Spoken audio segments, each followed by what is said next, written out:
Então, meus irmãos, nós vamos começar a devocional da UPH. Muito obrigado a todos pela presença. Chegaram cedo, né? A banda chegou cedo também, estava ensaiando aqui. Tem que ensaiar, né? Mas vamos pregar uma peça em mim, porque eu vou acompanhá-los nesse momento de louvor, sendo que eu não ensaiei. Só eles ensaiaram, eu não ensaiei, gente. Então, peço desculpa. Todo mundo ajuda. O pai já aprendeu no outro culto, né? Mas glória a Deus, porque mesmo a gente às vezes errando, mesmo a gente vacilando, Deus recebe a nossa adoração, né? Deus é muito misericordioso para nossas vidas.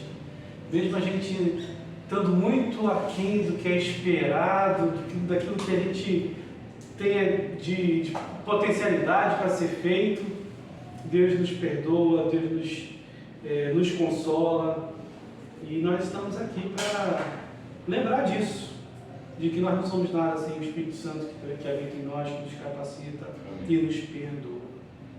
Vamos ter uma palavra de oração para começar nesse instante? Ó Pai, muito obrigado, Senhor, por estarmos aqui nessa sala de treinamento, como costumeiramente o nosso irmão Adeclin apresentou a nós. Senhor, muito obrigado por essa sala da UPH, onde nós aprendemos tantas coisas, Senhor. Aprendemos a liderança, aprendemos a compartilhar vidas, a trabalhar juntos, mas principalmente adorar o Teu nome juntos, Senhor. Muito obrigado, Senhor, porque o Senhor recebe a nossa adoração, mesmo ela sendo bem perfeita, Pai, bem cheia de falhas, Senhor, com a nossa vida, nós, com os nossos pecados, Deus, perdoa-nos, Pai. Muito obrigado pelo Teu amor infinito que o Senhor derramou nas nossas vidas. Muito obrigado por esse grupo que o Senhor trouxe aqui, Senhor, para adorar o Teu nome. Nos abençoa nessa tarde, nos instrui em nome do Teu Filho amado Jesus Cristo. Amém. Amém. Vamos ter então um momento de louvor e adoração. A canção Tua Infinita Graça é a que nossa banda preparou, e eu vou tentar cantar ela conforme a melodia. Vamos lá.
Conseguimos. Eu estava lendo aqui outra letra.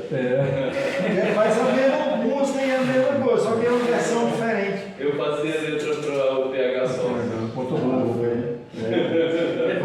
Igual o nosso cenário com o cantor cristão. Quando for na segunda tentativa a gente consegue. É pela graça, é pela graça. Obrigado, meu irmão. Fica na paz. Muito obrigado aí pela ajuda. De novo. Meus irmãos, vamos fazer uma leitura da palavra de Deus. Vamos continuar em adoração ao Senhor, na leitura de um Salmo 1, né? Salmo 1. Obrigado, irmão.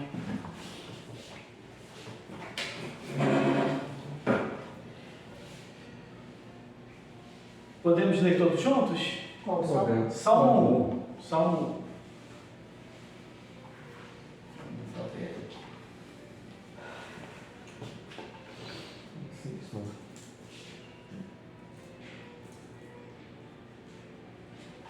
Feliz o homem, né, que não... É isso mesmo, é o primeiro. Bem-aventurado, bem-aventurado o homem. Vamos começar então? Bem-aventurado o homem que não anda no conselho dos ímpios, não se detém no caminho dos pecadores, nem se assenta na roda dos escarnecedores.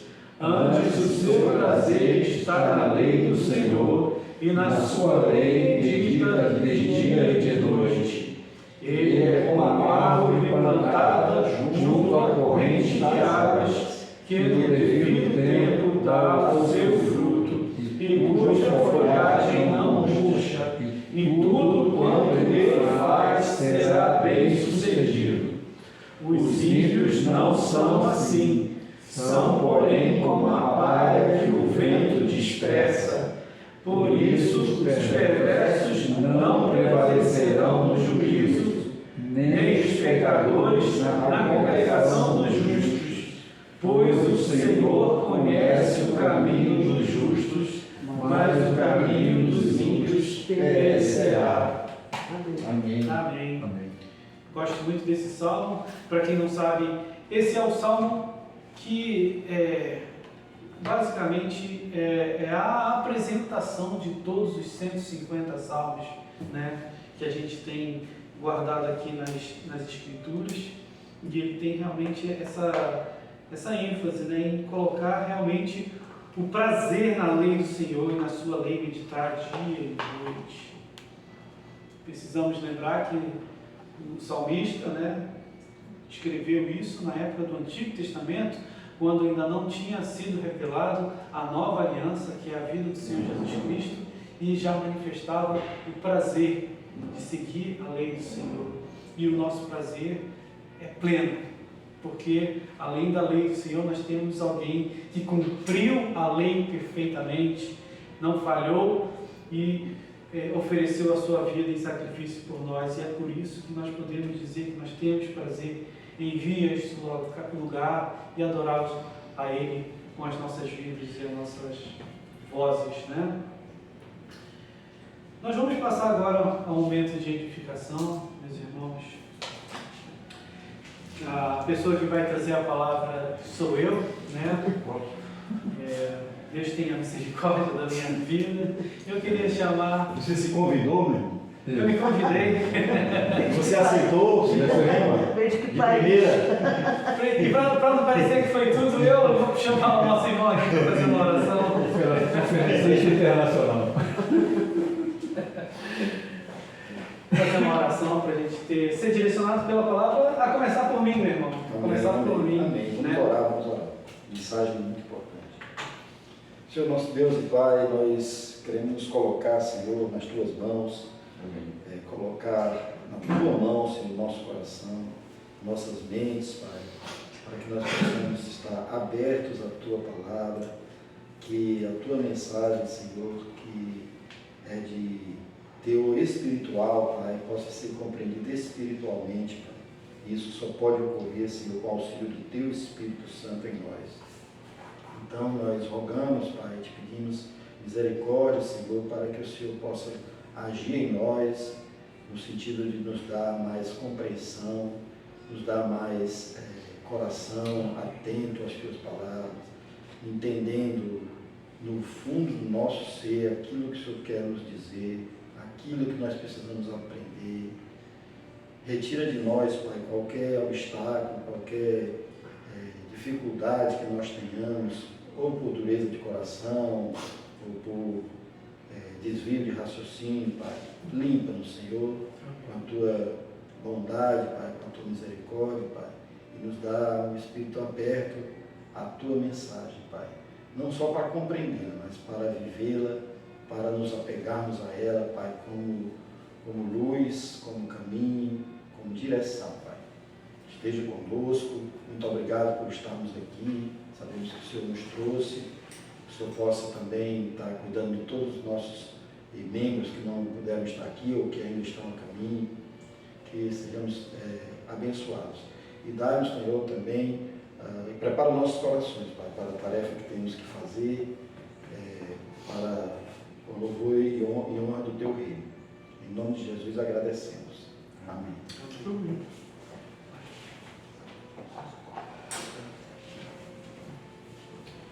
Então, meus irmãos, nós vamos começar aí ao momento de edificação, né? Quem participa dos nossos grupos da UPH, né?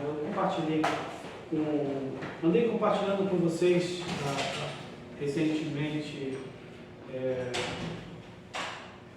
a última edição do Jornal Brasil Presbiteriano, que compartilhou conosco um material inédito, né, que a gente não tinha acesso a ele, foi traduzido recentemente, né, foi recuperado de um museu da Igreja Presbiteriana nos Estados Unidos, e em comemoração, né, aos 166 anos do presbiterianismo no Brasil, o Jornal Brasil Presbiteriano publicou a carta que o missionário Simonton escreveu para a Junta de Missões Estrangeiras, manifestando o desejo de vir para o Brasil, né, fazer a missão. E eu queria utilizar esse espaço da UPH para a gente ler essa carta. Eu acredito que todos, a grande maioria tenha lido essa carta. Obrigado.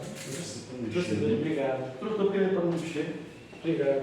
Era só por causa de minha voz falhar, que por causa do ar-condicionado, às vezes vem uma surpresa da rinite ataca. Peço a permissão de vocês para ler. O que eu tenho para falar hoje é bem sucinto, além de falar a respeito da carta, mas às vezes a gente tem a mentalidade de querer falar rapidamente, mas a gente não consegue. Então eu peço ao irmão Hélio, quando se chegar mais ou menos umas 5h30 e eu ainda não tiver finalizado, você pode me avisar, tá? Então eu vou compartilhar com vocês, né, essa carta, datada de 24 de novembro de 1858. De 1858, do século XIX, né? Ao Comitê Executivo da Junta de Missões Estrangeiras. Caros senhores, os senhores sabem que por algum tempo tenho considerado o propósito de me oferecer para ser nomeado pelos senhores como missionário estrangeiro. Tardei a dar esse passo pela incerteza que existia quanto a se eu poderia fazer esse oferecimento com o propósito de levar comigo uma esposa ou ir solteiro. Como essa questão foi finalmente decidida, apresso-me a fazer minha solicitação formal de uma nomeação. A expectativa que expressei em uma carta anterior foi desapontada. Só posso colocar a mim mesmo à disposição dos senhores. Como presumo que os senhores só estão preocupados com o evento, eu não irei, pelo menos nesta carta, entrar em qualquer explicação de como ele ocorreu. Sinto que é meu dever considerar esta decisão como vinda de Deus e submeter-me a ela sem qualquer murmuração. Suponho não ser necessário dizer muito sobre as ideias e sentimentos que me levaram a buscar um campo de trabalho no exterior. Essa decisão não foi tomada apressadamente, nem sem muita consideração em oração. Nada jamais me custou tanta ansiedade e perplexidade mental. Obstáculos imprevistos têm me oprimido. Às vezes tenho sido aconselhado por outros a considerar essas coisas como indicadoras de que minha esfera designada de trabalho seria neste país. E com frequência, minhas próprias inclinações têm secundado esses argumentos. Porém, jamais pude levar, seja o meu julgamento ou a minha consciência, a descansarem satisfeitos com essa decisão. A grande obra das missões estrangeiras em sua vasta extensão e urgente importância tem estado continuamente na minha mente, e a providência de Deus, tanto neste país quanto no exterior, parece apontar para esse como o grande dever da igreja nestes dias. As considerações que têm tido maior influência sobre mim têm sido simplesmente as ordens e promessas de Deus acerca da difusão e êxito universal da sua verdade, as maneiras maravilhosas e notáveis pelas quais Ele está abrindo amplas portas para o esforço missionário, o êxito que já tem alcançado os débeis esforços da igreja nesta direção e o pequeno número daqueles que podem ir ou irão para o exterior. O grande impedimento do trabalho das missões estrangeiras, pelo menos no que diz respeito à nossa igreja, é a falta de disposição dos jovens para ir, e não da igreja em enviá-los. Portanto, embora eu nada veja em mim mesmo, em minhas qualificações ou circunstâncias que tornem o meu dever de ir maior que o de outros, exceto este, de que fui levado por Deus a pensar nessa obra e a sentir frequentemente fortes impulsos para empenhar-me nela, sou incapaz de dar à minha própria consciência ou ao meu Deus qualquer razão satisfatória para permanecer neste país. É exatamente o que ocorre comigo neste caso. Considero uma dura provação romper os laços que precisarão ser rompidos quando eu for. Tenho muitas dúvidas quanto à minha aptidão e sobre como será comigo quando eu chegar ao meu campo de trabalho. E, no entanto, sinto-me persuadido de que o único caminho aberto para mim é ir. Um sermão do Dr. Rod, em meu primeiro semestre em Princeton, levou-me pela primeira vez a refletir sobre o meu dever em relação às missões estrangeiras. E então resolvi examinar a questão seriamente e em oração, não permitindo que nada interferisse nessa decisão.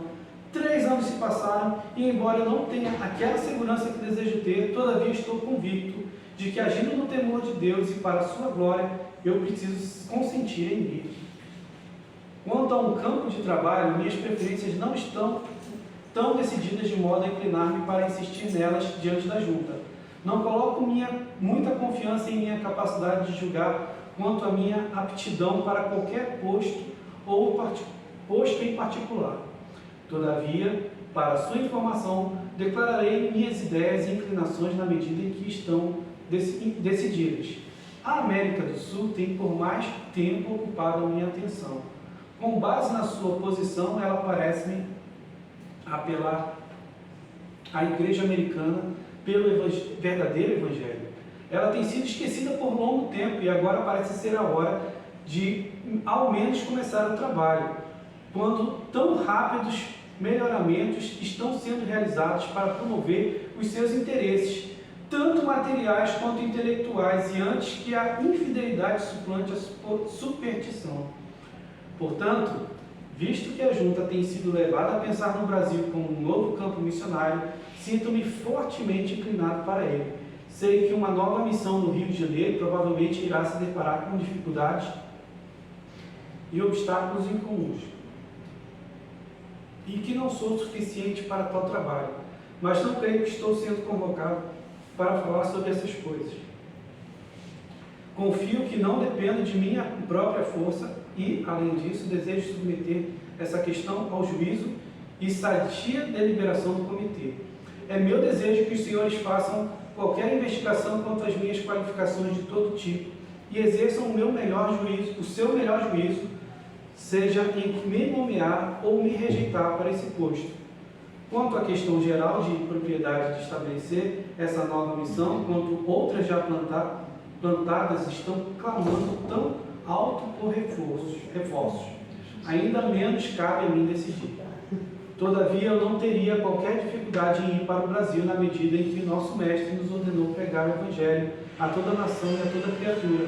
Enquanto o Brasil estiver aberto como outras nações e estiver tão desprovido de um conhecimento do caminho da vida, e enquanto não soubermos se esta ou aquela plantação irá prosperar,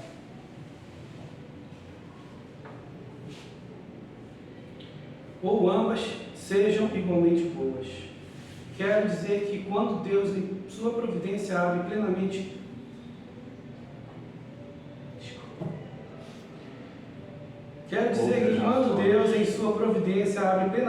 outras nações de igual modo e em sua palavra, dá a mesma ordem a respeito delas. Vejo pouco espaço deixado para a sabedoria do homem exercitar-se em escolher entre elas como campo de trabalho. Devo tentar-me em trabalhar em qualquer uma delas. Para mim, esse é um pensamento alegre. Quando vejo em uma após outra uma luz ser acesa nas nações da terra, de que agora é possível com respeito a elas aquilo que antes era impossível de acordo com os planos e propósitos de Deus, que os cristãos possam orar com fé e esperar que Deus irá operar nelas uma obra de salvação. A fé vem pelo ouvir e ouvir pela palavra de Deus, nas mãos do ministro do Evangelho. Depois do Brasil, a China tem atraído a minha atenção. De fato, no que diz respeito aos meus próprios desejos, pouco importaria para qual desses campos eu fosse nomeado. Estou ansioso para que meus planos sejam aperfeiçoados tão logo quanto possível e estarei pronto a partir tão logo os arranjos necessários possam ser feitos. Portanto, espero que o comitê tome providências quanto a esta solicitação logo que seja conveniente. Quanto a outras questões, podemos conversar, seja por carta ou conforme possam indicar. Possa o grande cabeça da igreja, cujos servos somos nós, dar-lhe sabedoria para fazer a sua vontade. Orem por mim, para que eu seja capacitado para o seu serviço naquela estação para a qual eu possa ser nomeado. Respeitosamente, A. G. Simon. Que emocionante, meus irmãos. Eu fui tocado aqui na leitura de vários trechos. É uma carta muito preciosa. Assim, mostra o comprometimento de um homem com uma missão que era maior do que ele podia suportar. Ele já era teólogo, não? Hã? Ele já era teólogo, por um acaso? Eu acho que ele estava se formando na época, ele realmente foi motivado, conforme algumas das palavras, né, falando do professor que orientou, que orientava os alunos a virem para a América do Sul. E isso é uma coisa, inclusive o professor dele, né, que ele menciona aqui, é o que da teologia sistemática que os alunos utilizam no seminário aqui do Rio de Janeiro. Né?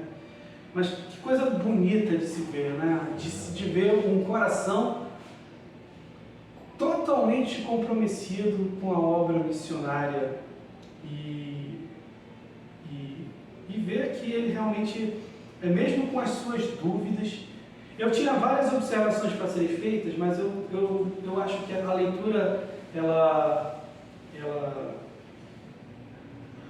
nos traz esse exercício de que realmente vocês precisam ler essa carta várias vezes para terem uma dimensão de como precisa ser o coração de um missionário. E por que não dizer de um homem da Igreja Presbiteriana do Brasil? Né? Esses homens que têm o compromisso de anunciar o Evangelho a outras nações e nós que não podemos fazer diferente no espaço onde nós estamos. E a título de reflexão que eu tinha para falar, obviamente a carta, essa carta foi um grande presente para nós presbiterianos que comemoramos esses 166 anos de legado de teologia reformada presbiteriana em solo brasileiro, né?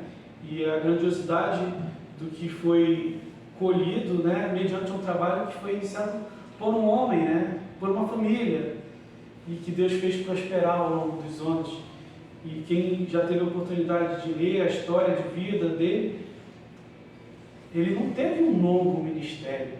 Simon morreu antes dos 40 anos de idade. Então, Ele já tinha perdido Deus a esposa, deu a ele a possibilidade de fazer um trabalho frutífero que viria depois, mas com ele trabalhando pouquíssimo tempo aqui no Rio de Janeiro. Glória a Deus por isso, e glória a Deus pela vida dos missionários ao longo, espalhados ao longo do nosso planeta, né? Eu quero compartilhar com vocês, e agora é a palavra, né, que eu quero mencionar nesse instante. Quem puder abrir as Bíblias, 1 Coríntios, capítulos 16, versos de 5 a 9. Para ser bem claro no propósito dessa mensagem de hoje, é o texto que me veio à mente depois que eu li essa carta. Né? 1 Coríntios. 1 Coríntios, capítulo 16, versos 5 a 9. Obrigado. Eu vou ler. Irei ter convosco por ocasião da minha passagem pela Macedônia, porque devo percorrer a Macedônia. E bem pode ser que convosco me demore ou mesmo passe o inverno, para que me encaminheis nas viagens que eu tenha de fazer. Porque não quero agora ver-vos apenas de passagem, pois espero permanecer convosco algum tempo, se o Senhor permitir. Ficarei, porém, em Éfeso até o Pentecostes, porque uma porta grande e oportuna para o trabalho se me abriu, e há muitos adversários. Isso são as palavras finais do apóstolo Paulo à igreja de Corinto. Os coríntios, né, da igreja de Corinto. E por que eu fiz questão de ler essa passagem logo depois da leitura da carta? Porque a título de comparação, e isso eu acho que vai ficar como exercício, né, para a gente, é de vocês perceberem a similitude da carta do missionário Simon com as palavras de Paulo nessa finalização aqui. A primeira ênfase que eu queria falar é em relação ao devo percorrer a Macedônia. A questão de propósito que Paulo tinha, né? Em certa medida, Simon ainda não tinha definido a qual local ele tinha que ir como campo missionário, se Brasil, se China ou algum outro que o comitê definisse, mas na mente dele já estava certo de que era um trabalho fora dos Estados Unidos. Isso já estava muito certo para ele. E o apóstolo Paulo está falando aqui que ele pretende visitar os coríntios, mas secundariamente, porque o propósito dele era passar lá depois de ir para a Macedônia. E as palavras dele, porque devo percorrer a Macedônia, né? Que eu devo pregar o Evangelho na Macedônia. Então, se você teve a oportunidade de ler, eu estou colocando aqui o primeiro tópico nesse trecho, mas eu acredito que a leitura desse pequeno trecho de Paulo está mostrando mais ou menos um encaixe que Paulo está fazendo nessa visita que ele quer realizar aos coríntios. Então, perceba, ele quer visitar os coríntios, mas não vai fazer sem antes passar pela Macedônia, né? E ele continua, né? No versículo 6 ele vai falar por que ele precisa ir para encontrar os coríntios, né? Evidentemente ele precisa ir lá para falar com a igreja, uma vez que a carta de Coríntios é uma carta pesada, é uma carta de exortação severa mediante a conduta pecaminosa que a igreja estava mantendo. Mas também ele entendia que ele precisava receber ajuda. Então, aqui no versículo 6, para que me encaminheis nas viagens que eu tenha de fazer. Então, Paulo tinha consciência do que ele tinha que fazer e também tinha consciência de que ele precisava de ajuda de outras pessoas.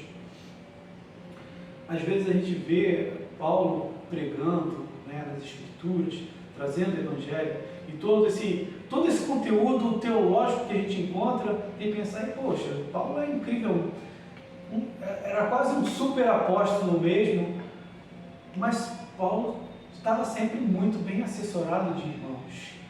E ele tinha essa preocupação de realmente preparar aqueles que ele ia deixar nas igrejas como bispos e também receber a ajuda de diáconos que estavam empenhados em ajudar aqueles que necessitavam. Então, essa é a segunda ênfase que eu queria falar, né? A primeira, a questão do dever. Ele tinha muito bem delimitado a questão do dever. E a segunda em relação a de que ele precisava de ajuda para exercer esse dever.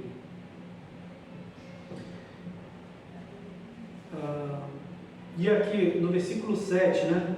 Porque não quero agora ver-vos apenas de passagem, pois espero permanecer convosco algum tempo, se o Senhor permitir. E aqui a gente tem o terceiro tópico daquilo que Paulo está trazendo, que é essa noção de que é Deus quem permite a execução dos planos do homem, né? A vontade de Deus vai ser feita, nós sabemos disso. A vontade de Deus é boa, perfeita e agradável. Se não é o Will que faz, é o Hélio, é o irmão Francisco, é alguém mais que vai fazer, mas se o Senhor permitir, o trabalho vai andar. E assim, é muito interessante ver essa caminhada, né? Então nós temos até agora a sensação do dever, a necessidade de ajuda e a permissão de Deus para o trabalho. E aí, a parte final que eu acho muito interessante, né, que é: ficarei, porém, em Éfeso até o Pentecostes. Por quê? Porque uma grande porta e oportuna para o trabalho se me abriu. Perceba, gente, isso é pela ordem. Ele quer visitar os coríntios, mas ele não vai fazer isso sem antes passar pela Macedônia.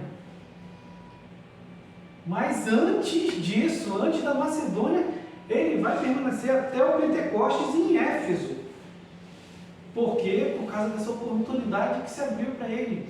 Então, além de tudo isso que nós falamos, Paulo ainda tinha a visão de estratégia, sempre sendo alinhando a sua agenda.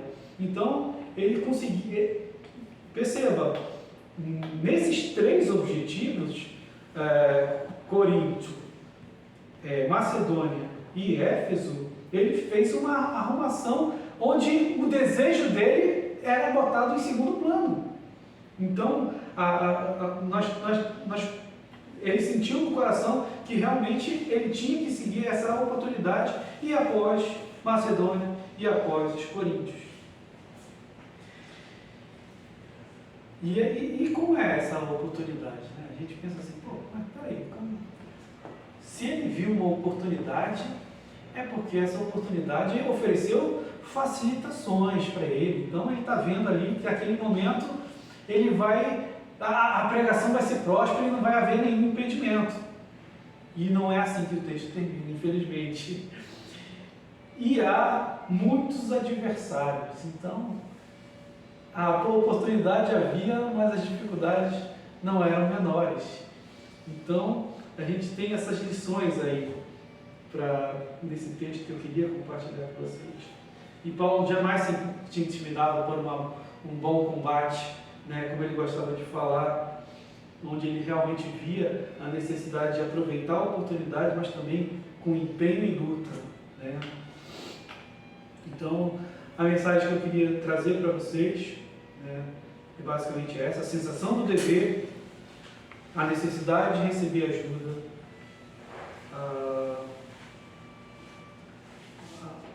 a permissão de Deus para o trabalho, visão estratégica e não ter temor diante dessas oportunidades, meus irmãos. É assim que eu entendo que a mentalidade do missionário trabalha, né? Assim que foi a mentalidade de Paulo, assim a mentalidade do de Simon e a mentalidade dos missionários que estão aí. Nós estamos terminando um mês de agosto, que é o mês das missões, falando a respeito disso, né? Nós tivemos a Feira das Nações, nosso propósito é ajudar os missionários. Mas e aí como é que fica a nossa ocupação em relação a isso? A nossa ocupação é somente dar o dinheiro, nossos recursos para eles? E é por isso que a mensagem é mais importante, meus irmãos. Sempre que a gente puder avaliar as nossas vidas, se nós estamos contribuindo com a obra de Deus de maneira correta, pensem bem o quanto os nossos desejos, às vezes, eles estão em primeiro lugar e, às vezes, aquilo que é trazido para ser com a missão de anunciar boas novas acaba ficando secundário. Isso que Paulo está fazendo, né, tentando arrumar esse desejo de visitar a igreja de Corinto em segundo plano, primeiro vem a missão de Deus, é algo que nos inspira, é algo que precisa nos inspirar, é algo que realmente precisa ser o nosso norte, para que a gente não esteja fazendo a inversão. Ficou claro, gente? Ficou claro? Era isso que eu tinha para compartilhar com vocês, meus irmãos.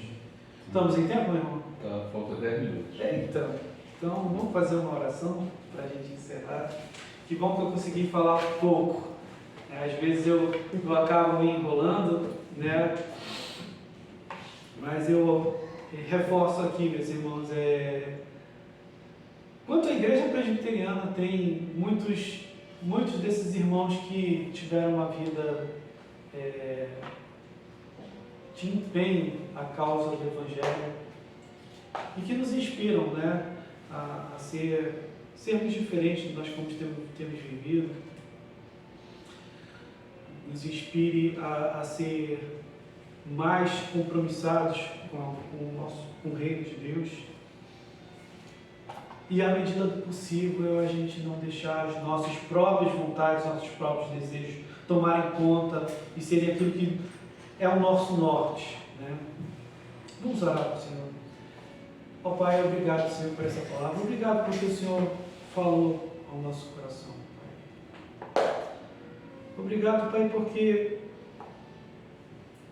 a vida desses homens, Senhor, é muito mais do que apenas emocional no nosso coração. Nós sabemos, Pai, que nós estamos aquém daquilo que Tu pedes de nós. A vida contigo exige empenho e sacrifícios e esforços, Senhor, para fazermos, Pai. Ó Deus, te pedimos perdão, Pai, pelas nossas vidas, por muitas vezes nós colocarmos em segundo plano, Pai, a obra ao Teu reino. Tu conheces, Pai, a vida de cada um que o Senhor trouxe aqui, Senhor. Tu conheces a vida de cada um que vai ter acesso a essa gravação, Deus. E, portanto, Senhor, a minha oração é que Tu trabalhes individualmente na vida de cada um, Senhor. Que nós possamos ter uma vida de anúncio do Teu Evangelho àqueles que estão ao nosso redor, Senhor. Nós bem sabemos a dificuldade disso, Pai. Na nossa família, no nosso trabalho. Ó Deus, as dificuldades são imensas. Eu poderia fazer uma lista imensa em relação às dificuldades que moram no nosso coração, Senhor. Eu venho te pedir, Pai, que o Senhor esteja capacitando a cada um de nós, porque nós não fomos chamados para viver uma vida onde o Evangelho é periférico, Senhor, onde o Evangelho é secundário. Ó Senhor, coloca cada vez mais, Senhor, o senhorio de Jesus Cristo nas nossas vidas e que nós possamos estar respirando isso, Senhor. que nosso coração tenha sensibilidade pela obra de anunciação da Tua Palavra e de apoio, Senhor, àqueles que estão em trabalhos mais difíceis, como os missionários espalhados pelo mundo, Senhor. Abençoa, em especial, aqueles que estão sofrendo perseguições, Senhor. Nós temos tido agências que trabalham em ajuda a essas pessoas, pessoas que perdem parentes, perdem a vida, perdem suas posses, Senhor, em prol do Teu reino, Senhor. Ó Deus, que o Teu Espírito Santo esteja fortalecendo aqueles que estão enfraquecidos, Deus. Inspira, Senhor, move a Tua igreja para que nós possamos estar sustentando com os nossos recursos e com as nossas orações. Nos ajude, Pai, a termos uma vida de oração, Senhor.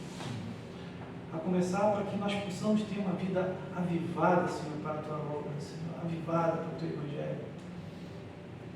Tua palavra nos diz que nós nascemos unicamente para isso, para Te adorar, Senhor, e nós queremos anunciar isso ao mundo, Deus.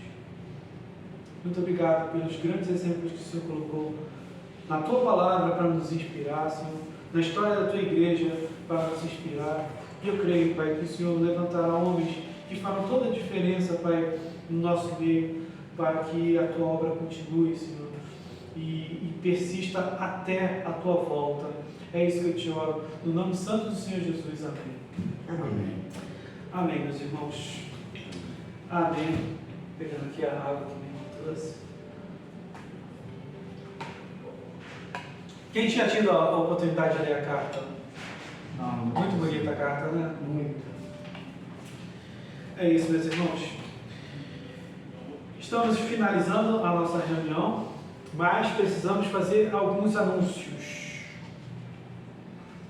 Na verdade, um só, né? Eu quero fazer dois, na verdade, mas o mais importante, claro, é esse que está às portas. O ímpar vai ser no dia 6 de setembro, já nesse sábado agora. Então, eu gostaria de convidar os irmãos que estejam em oração por isso, né? O trabalho já está mais ou menos encaminhado, né? O irmão Hélio e eu vamos levar a churrasqueira lá para o ímpar nessa semana, para a gente poder fazer lá o... Para quem não sabe, a gente faz um prato com espetinho de churrasco, molho à campanha e farofa, né? A farofa vai ser fornecida pelo Oasis, como o Oasis sempre nos ajuda com a farofa, e mão de obra para estar lá vendendo no dia, né?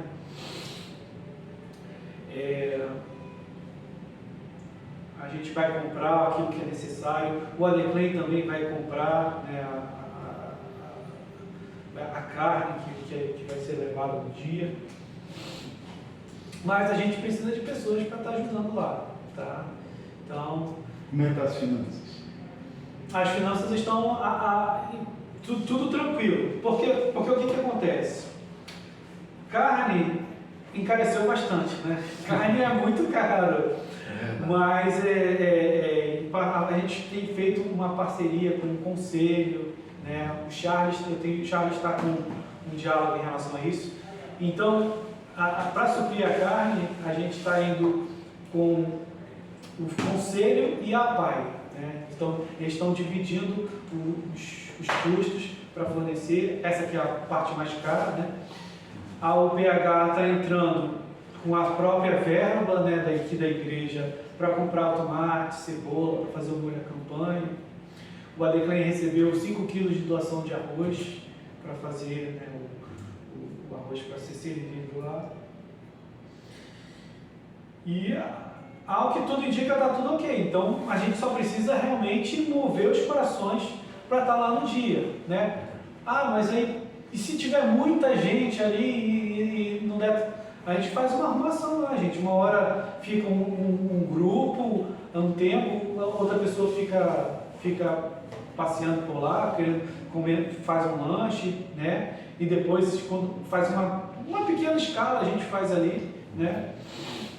E é melhor que tenha mais gente do que tenha pouca gente. É melhor sobrar do que faltar. É melhor né? sobrar do que faltar, né, gente? Então, eu queria que todos estivessem animados para isso. Todo ano eu vou, né? Todo ano eu tenho ido.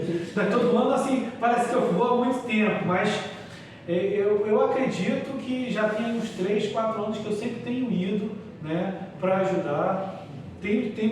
Nós temos um grupo como o Adeclen e a Beth, que além do 7 de setembro, outros eles são super envolvidos, mas eles ficam praticamente o dia inteiro, enchem o carro com os mantimentos. Então a gente pode aliviar o fardo uns dos outros, né? Aqueles que estão sobrecarregados.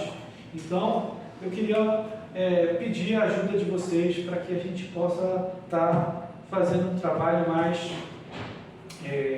distribuído nesse dia, no dia 6 de setembro, não é 7, tá? Que fica muito claro, 7 cai no 7 domingo. cai no domingo. O dia 6 é sábado, é o dia do aniversário do IMPA. Todo mundo lá na instituição, lá no Jacarepaguá. O endereço lá é Jacarepaguá. É isso, gente. Vamos ficar em Começa oração. 9 horas, né? Mais ou menos. 9 horas. 10 horas que começa. Mas eu achei que chegava bem antes. A gente precisa chegar bem antes para poder cortar lá o cebola, para fazer o molho de campanha. Então, eu vou chegar talvez 7h30, 8 horas, alguma coisa assim. Mas a gente vai se falando em relação a isso. Tem alguma dúvida, Mário? Não, só que você falou que tinha duas coisas para falar. Aí falou só do ímpar. Eu só falei o IMPA ainda, ainda vou falar, mas é porque você tinha falado para Não, eu queria saber como é que estava essa parte, se usar doação, se vai usar a verba da UPH. Tem Você já falou.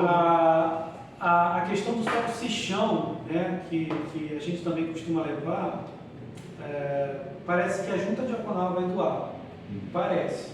Mas se por um acaso não, porque o presidente vai fazer isso em reunião, né, da junta diaconal, vai ver se tem verba para fazer isso. Se por um acaso não tiver, fiquem atentos ao grupo que a gente vai tentar fazer uma mobilização. Certo. Não é um valor tão alto, mas eu acho que a gente consegue tranquilamente o valor, né? E o salsichão não sai tanto, sabia? Não sai tanto. Fica por final, acaba vendendo mais barato. Não É sai. mais barato, No exatamente. final acaba vendendo mais, não sai tanto. É isso, tá? Eu acho importante a gente ter essa ideia de que realmente vamos estar juntos, vamos estar lá, né?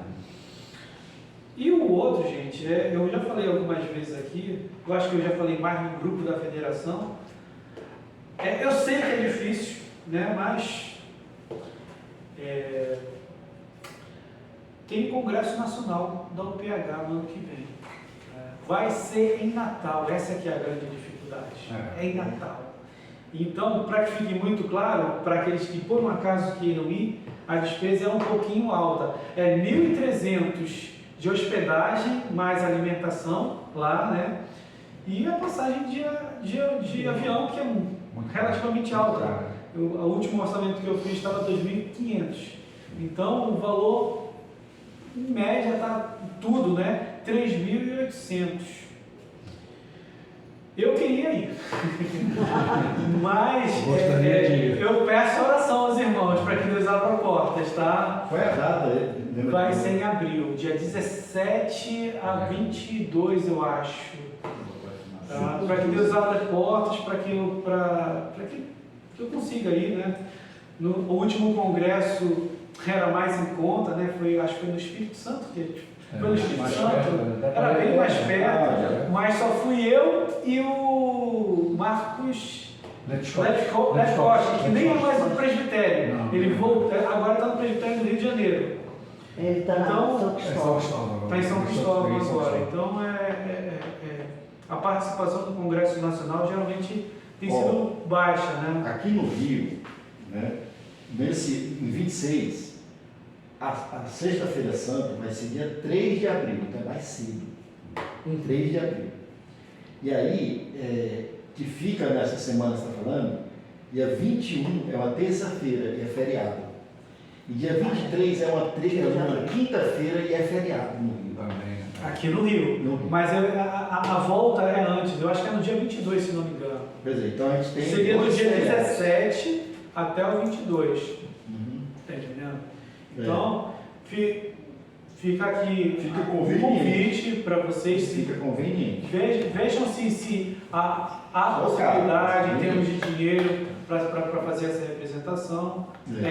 Claro que eu estou falando aqui para os sócios, né, da UPH, Uma coisa que pode ser porque feita, a sabe, questão de participar do congresso é mais importante em relação representar a federação. não é tanto por mim, porque eu tenho parentes, né, que eu poderia ficar hospedado lá.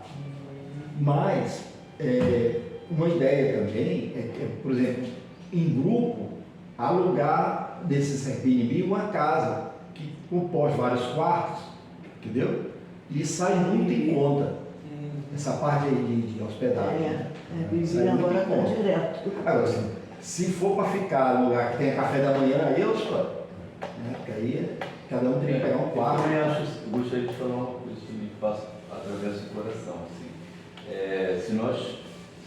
Eu não vou ter dificuldades para ir, né? Mas, assim, se nós pudermos enviar o presidente, também é uma ideia. Né? Se muitos não forem, se a maioria não for, que a gente ajudasse o Will a ir. Eu vejo dessa forma, porque é muito longe. Então, assim, há uma dificuldade intrínseca a isso. Super importante que esses eventos aconteçam em todos os lugares do país, porque agrega as UPHs que estão próximas, mas se a gente puder ajudar a enviar o Will como um representante do Rio, eu também acho que também seria uma ideia. Se vocês desejarem, eu ajudaria também nesse tipo de proposta, porque eu jamais iria. Eu vou ter dificuldades para ir, né? Mas assim, eu acho também que pode ficar essa ideia dentro do grupo dos sócios. Se não formos, ou se não houver essa proposta assim, que Mário propôs até, tendo uma casa já vai facilitar para mais pessoas irem.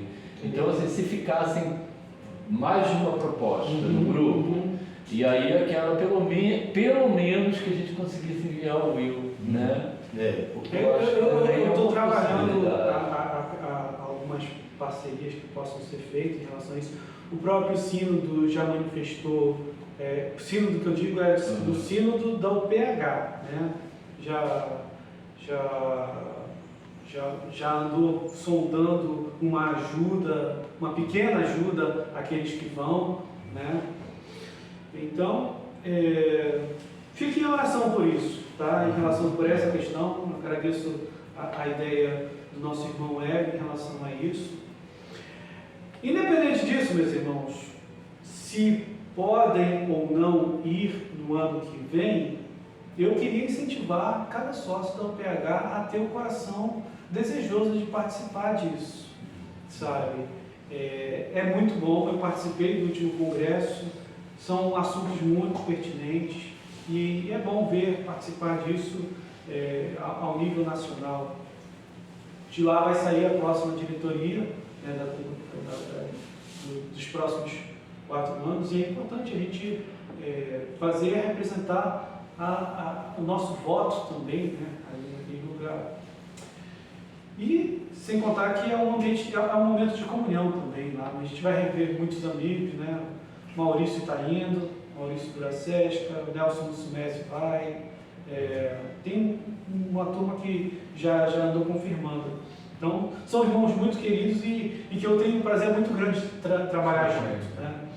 Então, aqueles que tiverem o coração desejoso de participar, pensem com carinho, né? E aí depois, se quiser dizer, eu quero ir, já coloco o nome aqui, já aviso o Nelson, que sempre fica lembrando a gente, né? Quem é que vai, quem é que vai e tal. É isso, meus irmãos. São esses 2 avisos que eu queria falar para vocês. Vamos encerrar? O nosso voto? Confiança em Jesus, entusiasmo na ação, união fraternal.